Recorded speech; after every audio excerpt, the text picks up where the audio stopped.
Recorded live right here in Little Rock, Arkansas. It's time again for Larry's rants, raves, and reviews. Now here's Larry.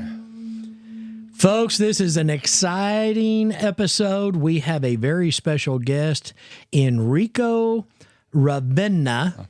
Did I get close on that? You got it. I got it. Okay. He is, first of all, in our studio audience, we have Kathy Dorch, a mutual friend of all of ours, and she introduced us about a week or two ago and got us together to do this podcast. And so, Kathy, thank you so much for doing that. We are excited. And, folks, you'll hear about Kathy in a few episodes. We're going to record with her on a couple of items. But EnRico is the executive director of the Jewishfederation of Arkansas. Welcome, EnRico. We are really excited about having you. What is it that we're going to just jump right into the show, okay? So what does the Federation actually do for the Jewish community here in Arkansas? Well, first of all, thank you for having me on the show. Absolutely. Very, very exciting. I think it's good to start with the fact that there are 141 Jewish federations in North America. So that includes the U.S. and Canada. The Jewish Federations of North America headquarters or umbrella organization sits in New York. What federations do is they're essentially the clearinghouse for everything Jewish in the area of their jurisdiction, right? And very, very important to mention, there are only 3 statewide Jewish federations in the country. Wow. So it's Arkansas, Utah, and Nevada. Okay. We have some different challenges than Utah and Nevada here in Arkansas as far as the Jewish community is concerned. But what we do is we are the leading organization for all Jewish life wherever we are, right? So if you have, it's usually a city, right? Usually most federations are local, because there is a larger concentration of Jewish residents in that area. So, for example, I just got back from Miami. The Jewish Federation of Greater Miami is one of the big 10 Jewish federations in the country. A very, very large Israeli community, Israeli population, Jewish Americans. Really, if you go anywhere higher than that, you're kind of overstretching yourself, right? So Florida alone has, I think, about 5 different Jewish federations. But here in Arkansas, we have, depending on who you ask, we have anywhere from around 8,000 to 15,000 Jewish residents in the state of Arkansas. Okay. So our federation spans throughout the entire state of Arkansas. And the core of our work is really, we do social work, right? So we help people in need. We help people with mental issues. The idea is to be of service to the community, right? Like what drew me to this position was being of service to the community, giving back, saying, hey, as a community, this is the direction that we need to take. Now, contrary to other organizations, Jewish federations are usually the leading organization as far as Jewish communities go in terms of politics, in terms of vision, overall direction, right? Federations do the fundraising that then do fund allocations for all the different organizations. We identify gaps, needs, pain points in the community, and you like this. We police our own, right? We also make sure that everyone is in line and saying like, hey, as a community, this is where we need to go, right? These are our top priorities. These are our objectives for this next few years. And we want to go from A to B. And this is the roadmap to do it. We do it through fundraising, fund allocations, again, services, programming, education.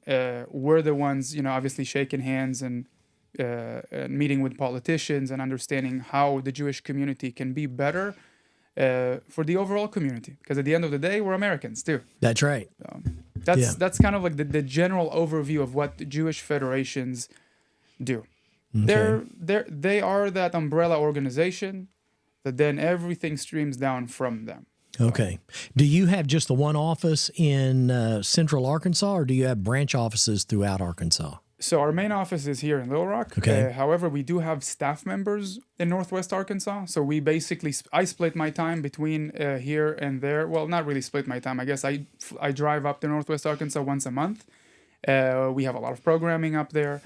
We're bringing Isreal Is to University of Arkansas next month, for example, right? It's an organization that basically has the virtual reality technology that takes you back to the day of October 7th. So you get to essentially live October 7th, the attack, the terrorist attack. Okay. So we're bringing that to the University of Arkansas. We have about 80 Jewish students at the University of Arkansas. We want to incentivize them to grow the community there in Fayetteville. Fantastic school. We want to make sure that we help the school in incentivizing Jewish students to apply for the school. We want to see our Jewish community thriving, right? We want to see the Jewish community partner. My biggest vision is to partner and strengthen our bond with our Christian brothers and sisters, our Christian family. And we want to be a part of this community, not just the Jewish community, but the American community. Enrico, I was raised in a Christian home. I was raised in an Assembly of God church. Okay, I'm a Pentecostal believer. And I was raised that, Israel is God's chosen people. I was raised to respect and love Israel. And I'm afraid that America is stepping away from that little by little, and somewhat in the last year or two, or maybe the last couple of presidential Never mind. Keep going. Don't say it. I know what you want to say. Well, I'm afraid that we've got on the fast track. And I've always said that if America turns their back on Israel, God will lift his hand of blessing from America. Right. And I truly believe that, and I believe, Randy, you feel that same way. I don't speak on behalf of Randy, and he don't speak on behalf of me, because, we can argue with one another, and that's fine.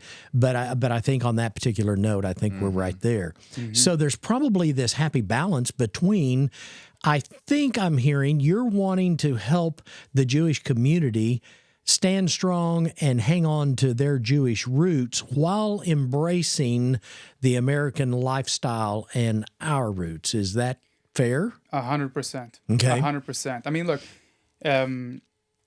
my story is a story of love to my Christian brothers and sisters. The way I see it is simple. Jews and Christians are just two siblings with the same father. Same family. I like that. It's I like it. It doesn't mean we don't argue, but we're the same family. We share the same values. We grew up together. We can't. And was it yesterday or a couple days ago where the Israeli ambassador to the U.S. was talking at a really big church in Texas, and he gave the analogy of the tree, right, with the roots and the branches, right? Yes. The branches can't survive without the roots, and the roots can't survive without the branch, right? Because there's sunlight that goes from the branch to the root. So at the end of the day, we balance each other very, very well. We really do belong together, right, in that sense. And my story in my house, I told you earlier, I am a grandchild of Holocaust survivors, right? So on my Italian side, right, my name is EnRico Ravenna. The reason why I have an Italian name is because my grandparents were Holocaust survivors from Italy. And the only reason why they were even able to survive, because we lost 34 members of our family in the camps. So the only reason why they were able to survive is because a Catholic priest got them fake documents so they can run from the Nazis. And it got really, really close at times, right? I mean, they would be running from the stairs and the Nazis would be coming up from the other side of the building. It got that close. My grandpa wrote a biography about himself where he tells the story in Italian. I should really translate it to English at some point, but they grew up never really talking about what they did talk about was how much love we have for the Christian community, because we owe our lives to the Christian community. It's because of the Christian community that we even exist. So I wouldn't be here if it wasn't for the Christian community. And that Catholic priest, by the way, ended up getting killed by the Nazis for helping Jews. Wow. So in my house, there was always so much love for our Christian family. That's how we call it. It's our Christian family. Like it does it, like, again, like I said, two siblings, same father. At the end of the day, I think we balance each other very well. And Kathy and I talk about it all the time about how we really do belong together, and we have so much more in common than not, right? Like, and that's why my biggest vision is a vision of unity, right? I keep telling people in the community, we cannot and should not adopt a strategy of isolation. We want to build bridges. We want to strengthen our bond with our Christian family. We want to make sure that we stand side by side, because, look, and I'm an Israeli. I fought Islamists. I can tell you that they're here, they're knocking on our door. The bottom line is, there will come a day where standing together will matter more than it ever did. Because at the end of the day, we do have the same challenges, and we are facing the same enemies. That's just the reality of it. Yes. I told you I'm a straight shooter. Right? Yeah. Like, Put it out there. That's just how it is. Put it out there. And my biggest goal is to take those commonalities, take those shared values, take those same beliefs, and say, we're going to make those stronger, because we have no other option. Because together is the only way forward. And that's kind of like that's what I say. That's why I'm the first one to say, if I'm invited to a Sunday service at any church, I'm there, right? Yeah. You tell me the time, place, I'm there. I'm standing with you. And my community will stand with you, because we're one community at the end of the day. And this idea, right? Like this concept that we can just self-isolate as a community and just hope that something will happen is just false. I mean, look, growing up in Israel, I know it's false. Like you have your faith, and we all have our faith.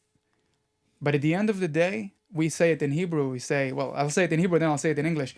Elohim ozer lemí sheozer le'atzmo. In Hebrew, translates to, God helps those who help themselves first. Right? Absolutely. That's our saying. And say, okay, look, take that first step. So being Israeli, being Jewish, having those values and beliefs, I'll say, I'll take that first step. So I'm trying to get a glimpse of your heart, and I'm asking God to give me that glimpse of your heart, okay, while we're sitting here. You're not wanting Jewish community to isolate, okay? You're wanting them to move out into the American community and be part of them, hold on to their roots, but also to embrace the American life, if you will. 100%, just like I did, right? Okay. And there's the difference, and you touched on, that's the difference between what I'm hearing from you and Islamic people, okay? Because 9/11 happened, and there's only one religion, false religion, that you can point your finger to and say that's it and blame it on them. Okay. And I said on the air with another guest, I really get frustrated when 9/11 rolls back around, because everybody pops up these signs, never forget. Let me tell you something, Enrico. I believe that America forgot the very next election, because we put an Islamic president in office, and he's done everything he can to sneak around and do everything he can to push that. And now you fast forward, and now we're looking at, you take a look at New York. Right. They have fallen. They have fallen. And Randy, you and I talked about this, 18.5 million people in New York, and it was 2.5 million that elected him. Now you wait for the ruination of New York, and they're not trying to become one of us and be part of our population. They're wanting to overtake us. Right. Yeah. Right. Rico, what I've seen is when I grew up, it was, the whites and the blacks, and there was racism that we had to get through, and we got through it. But now it's the anti-Semitism that's going on against the Jewish community, and it's worse. It's far worse than what I saw it as a kid when we grew up with racism of blacks and whites. You know, I mean, Yeah. even with the KKK and all that, we're having more stuff going on with the Jewish community getting slammed than that. Oh, just last So- week we had a synagogue in Mississippi, in Jackson, Mississippi, burned, Yeah. arsoned. Yeah. Yeah. I'm gonna put it on fire. Yeah. So, Randy, I think you're right. Go with that. Yeah. So what I mean, why is that now? I mean, what is the root of that? I mean, we knew what the root of racism was, of black and white, and we pretty much got that under control. But now, what is the root of that with the anti-Semitism that's against the Jewish community? What is that? That is a question that fascinates me all the time. And my my working idea of it is that, and this is my personal opinion on this. Obviously, I haven't checked the stats to back what I'm about to say, but it's an overall feeling, right? And you can't really argue with feelings, because I also know a lot of other people that have this feeling. There is a very big difference in the Jewish community between Israeli Americans and Jewish Americans, right? Okay. We're not the same person. We're not the same. When we are the same people, of course, we're the same people. We are the Jewish people. Of course, we are the same. But culturally, I mean, educationally, culturally, the way we grow up is completely different, Right. right? Because if you look at most Israeli Americans, most of Israeli Americans are conservative, right? Okay. The vast majority of them. A lot of Jewish Americans tend to be vote Democrat, right? Why is that? Like, how do you explain the difference in voting patterns and all that stuff? And when I try to come up with some kind of an idea, is the only thing I have in mind is that Israeli Americans understand the price of freedom constantly, because growing up in Israel, and I mentioned this earlier, I am a first Intifada baby and a second Intifada teenager. I grew up with rockets over my head. I grew up with suicide bombers, with stabbing, with exploding nightclubs in Israel, right? Like, my parents had to have the talk with me to say, if you see anything, the slightest thing that's out of place, a backpack, a purse, whatever that may be, you run and you call the police and you get everyone out of there, because that was the 90s, right? Wow. And the early 2000s. That's what it was. So, but we understand that, right? Like, we understand that if we cannot afford to be naive here, because naivety will cost us our lives. Absolutely.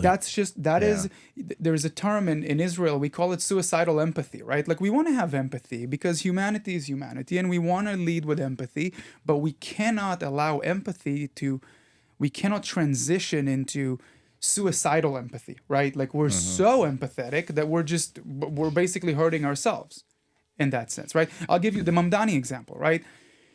Obviously, I'm against Mamdani, and I think he's just a walking bad news sign. Like, he's Thank you. very, very bad. Yes. Bad guy. Bad news, bad for America, bad for everything. For the kicks and giggles, I was like, you know what? Let's remotely try to give the guy the benefit of the doubt. And then, first day in office, he cancels all of the previous mayor's executive orders, since the indictment back in September 2024, something like that. And I'm like, apparently some of those executive orders affected the Jewish community, right? Right. Like, okay, let's look at the orders. Maybe there were 250 orders. Maybe it's just a few out of, hundreds. Nope.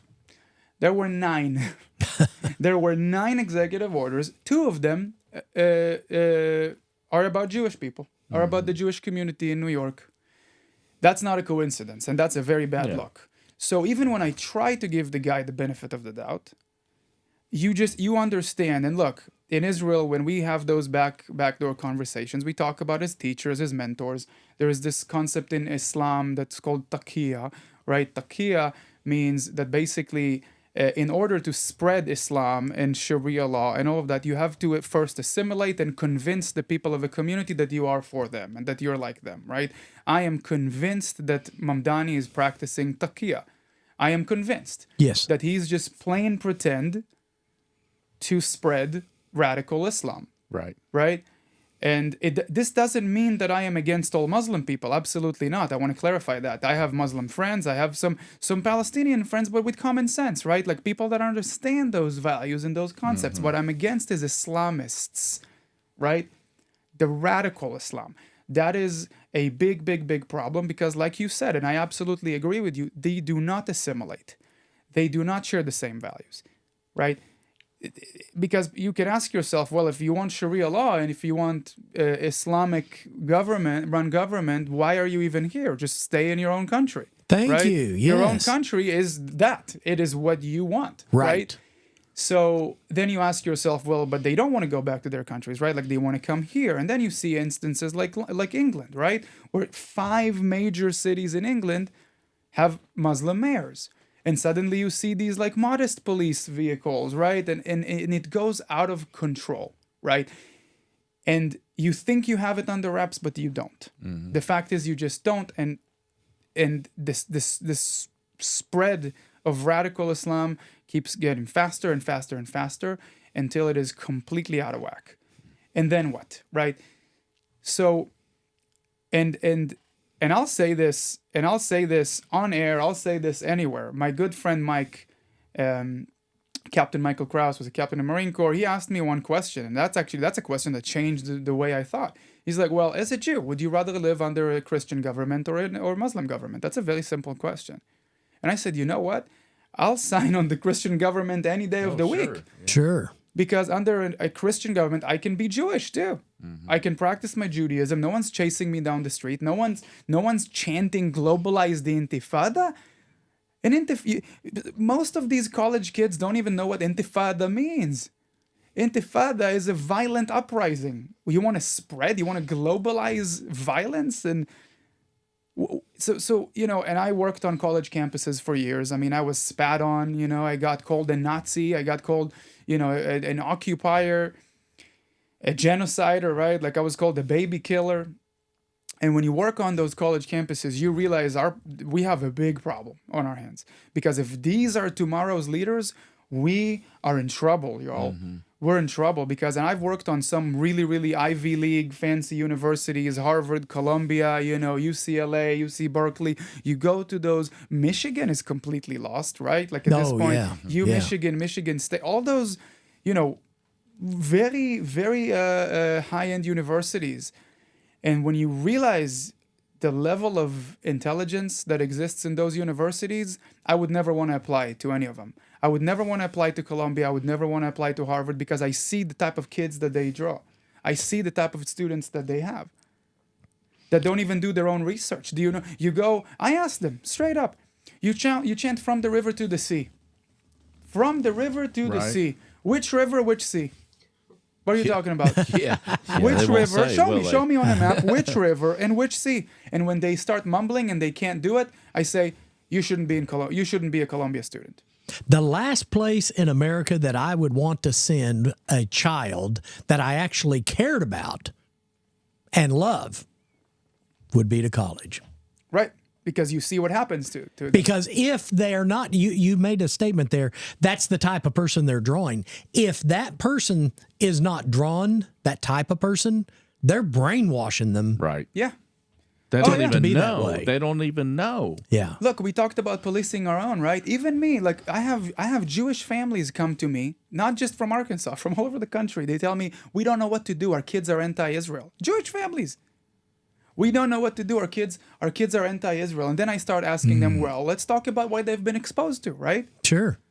And when you see, and we have our own challenges within our own community, right? When the 80% or more of the message that they constantly hear is overly critical of the state of Israel, and I'm talking about the state of Israel, not specific policies, not the government, you realize that we have been damaging ourselves in that sense. Because look at Israel, for example. We can talk and whine, we can complain about Netanyahu all day long, but guess what? He will win again. Why? Because Israel understands one thing. We can complain about things, but at the end of the day, we need strong leadership. You need strong leadership because especially in that place, in that region of the world, because we are the beacon of light in a very, very dark region. Right. We are surrounded by enemies, by countries that constantly want to kill us and take us off the map. We can't afford to have weak leadership. We had one of the most, wonderful, strong female leaders, Golda Meir. Golda Meir back in the 70s. When you look at her, you're like, her. Yeah. that is what Israel is about.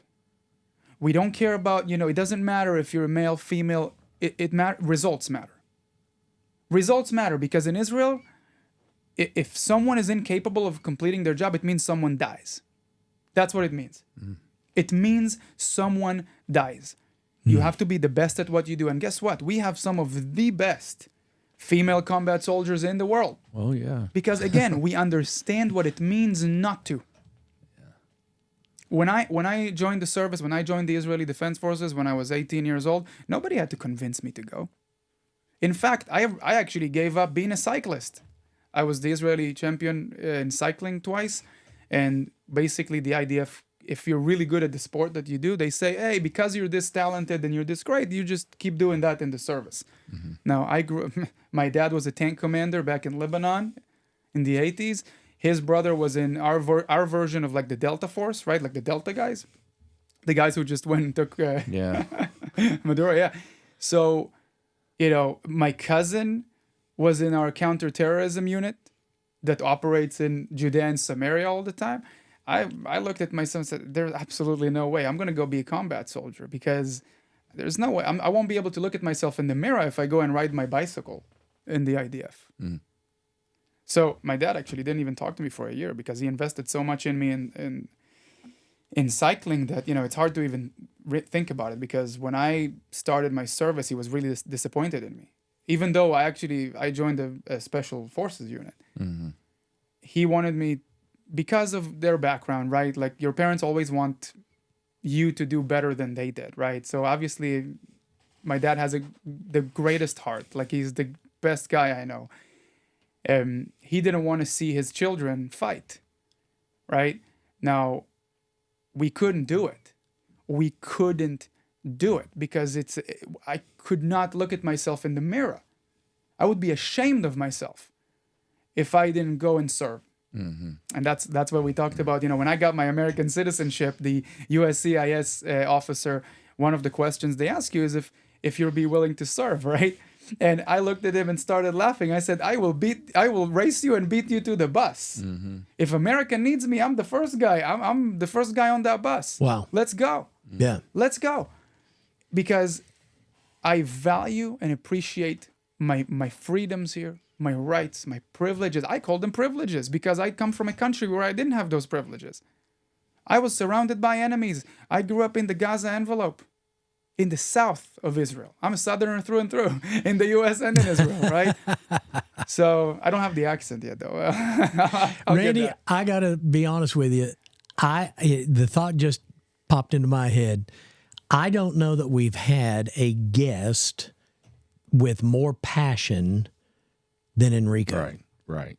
I mean, his heart just comes through. Everything you're saying, it's just there, man. Well, because I'm grateful. I'm grateful for people like you. I'm grateful for both of you for even giving me this platform, because it means the world to me, really. It means the world to me for both of you to know that I stand with you and I'm with you, Like, that was the biggest message for me, is like, we're one. We're together. Yeah. I'm gonna say this. We want to have more conversation with you, but what we're going to do is we're going to close this segment, all right? And then we're going to come back. You got time to do another show? Absolutely. Okay. We'll come back, folks, and do another episode. And here's what I want you to do. I want you to start getting in your head. We might have had a little bit of fluff in this, okay? Let's really drill down and get into some real stuff, some deep stuff.